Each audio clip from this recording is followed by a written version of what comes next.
Hi friends, ಎಲ್ಲರಿಗೂ ನಮಸ್ಕಾರ. Welcome back to our YouTube channel. ನಾನು ಇವತ್ತು ಮಾಡಿರೋ ರೆಸಿಪಿ ಬಂದು ಮಂಗಳೂರು ಬನ್ಸ್. ಮಂಗಳೂರು ಬನ್ಸ್ನ ಮಂಗಳೂರ ಸ್ಪೆಷಲ್ ತಿಂಡಿ ಅಂತಲೇ ಕರಿಬಹುದು. ಇದನ್ನ ಮಾಡಲಿಕ್ಕೆ ನಾನು ಮೊದಲನೆಯದಾಗಿ ಒಂದು ಬಟ್ಲಿಗೆ ಒಂದು ಬಾಳೆಹಣ್ಣು ಈ ರೀತಿ ಕಟ್ ಮಾಡಿಕೊಂಡು ಚೆನ್ನಾಗಿ ಸ್ಮ್ಯಾಶ್ ಮಾಡ್ಕೊಳ್ಬೇಕು. ನೀವು ಸ್ಪೂನ್ನ ಅಥವಾ ಕೈನ ಯೂಸ್ ಮಾಡಿಕೊಂಡು ಚೆನ್ನಾಗಿ ಸ್ಮ್ಯಾಶ್ ಮಾಡ್ಕೊಳ್ಳಿ. ಈ ರೀತಿ ಆಗಬೇಕು. ನಂತರ 1 ಸ್ಪೂನ್ ಸಕ್ಕರೆ ಹಾಕ್ಕೊಳ್ತಾ ಇದ್ದೀನಿ, ಹಾಗೂ 1 ಸ್ಪೂನ್ ಮೊಸರು ಚೆನ್ನಾಗಿ ಮಿಕ್ಸ್ ಮಾಡ್ಕೊಳ್ತಾ ಇದ್ದೀನಿ.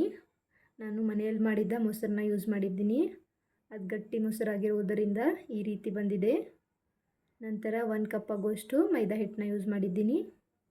ನೀವು ಸ್ವಲ್ಪ ಜಾಸ್ತಿ ಕ್ವಾಂಟಿಟಿಯಲ್ಲಿ ಮಾಡ್ತಾಯಿದ್ರೆ ಸ್ವಲ್ಪ ಜಾಸ್ತಿ ಕ್ವಾಂಟಿಟಿಯಲ್ಲೇ ಎಲ್ಲವನ್ನು ಹಾಕ್ಕೊಳ್ಳಿ. ರುಚಿಗೆ ತಕ್ಕಷ್ಟು ಉಪ್ಪು, ಸ್ವಲ್ಪ ಅಜವಾನ, 1 ಸ್ಪೂನ್ ಆಗುವಷ್ಟು ಜೀರಿಗೆ.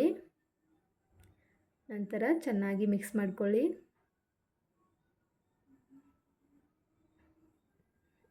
ನೀವು ಬಾಳೆಹಣ್ಣು ಹಾಕಿರುವುದರಿಂದ ಮೊದಲನೇದಾಗಿ ಹಾಗೆ ಮಿಕ್ಸ್ ಮಾಡ್ಕೊಳ್ಳಿ. ನಂತರ ನೀವು ಸ್ವಲ್ಪ ಸ್ವಲ್ಪ ನೀರನ್ನ ಹಾಕ್ತಾ ಈ ರೀತಿ ಈ ಹದದಲ್ಲಿ ಬರುವಂತೆ ಚೆನ್ನಾಗಿ ಹಿಟ್ಟನ್ನ ನಾದ್ಕೊಳ್ಳಿ. ಒಂದು 5 ನಿಮಿಷ ನಾದ್ಕೊಂಡ್ರೆ ಸಾಕು. ಆಮೇಲೆ ಒಂದು 5 ರಿಂದ 6 ಗಂಟೆ ಕಾಲ ಹಿಟ್ಟನ್ನ ನೆನೆಯಲು ಬಿಡಿ. ಈಗ ನೀವು ನೋಡ್ತಾ ಇರ್ಬೋದು ಯಾವ ರೀತಿ ಬಂದಿದೆ ಹಿಟ್ಟು ಅಂತ. ಈ ರೀತಿ ಚಿಕ್ಕ ಚಿಕ್ಕದಾಗಿ ಲಟ್ಸ್ಕೊಂಡು ಸ್ವಲ್ಪ ದಪ್ಪವಾಗಿಯೇ ಲಟ್ಸ್ಕೊಳ್ಬೇಕು. ಈಗ ನೀವು ನೋಡ್ತಾ ಇರ್ಬೋದು ಈ ರೀತಿ ಇಷ್ಟು ದಪ್ಪವಾಗಿರಬೇಕು. ಎಣ್ಣೆಯಲ್ಲಿ ಬಿಟ್ಟರೆ ಆಯಿತು, ಮಂಗಳೂರು ಬನ್ಸ್ ರೆಡಿಯಾಗುತ್ತವೆ. ನೀವು ಕಾಯಿ ಚಟ್ನಿ ಜೊತೆ ಅಥವಾ ಸಾಂಬಾರ್ ಜೊತೆ ತಿನ್ನಲು ಬಹಳ ಟೇಸ್ಟಿಯಾಗಿರುತ್ತವೆ. ಯಾವ ರೀತಿ ಉಬ್ತಾ ಇದ್ದೇವೆ ಅಂತ ನೀವು ನೋಡ್ತಾ ಇರ್ಬೋದು. ತುಂಬ ಚೆನ್ನಾಗಿ ಬರುತ್ತವೆ. ಹಿಟ್ಟನ್ನ ಸ್ವಲ್ಪ 6 ರಿಂದ 7 ಗಂಟೆ ಕಾಲ ನೆನೆಸಿಡಿ ಆಯಿತು.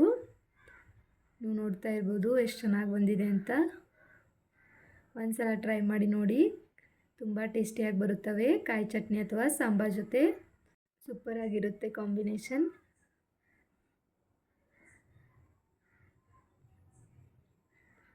ಈ ರೀತಿ ಒಂದೊಂದಾಗಿ ಚೆನ್ನಾಗಿ ಬೇಯಿಸ್ಕೊಳ್ತಾ ಇದ್ದೀನಿ.